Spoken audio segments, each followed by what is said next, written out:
तो हरेला हरेला हमरो जवानी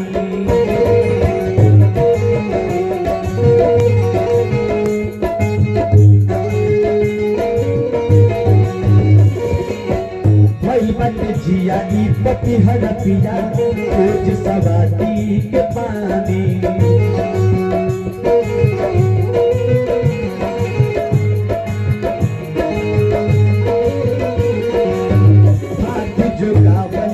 तो हरेला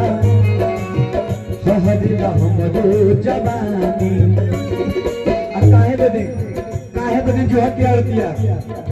आज हमन जौन माहौल में उपस्थित बानी जा सोनू भैया जीएम साहब आजकल भोजपुरी में कुल खोल के गवा जाता सोनू भैया बात के ध्यान दोगे आजकल भोजपुरी में लोग कोई चीज गा देता है एकदम खोल के बात हुए बा लेकिन एगो पर्दा में और पिया काहे बात कहतिया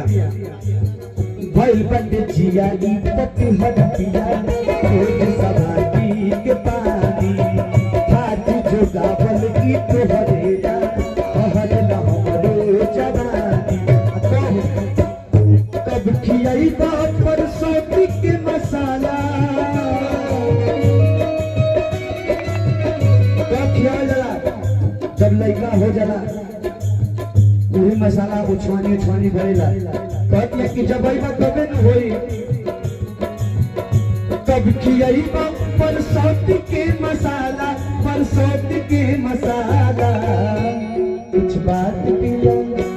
कुछ बात पिया अपनों से भूली कि कुल बात कहलो न जाला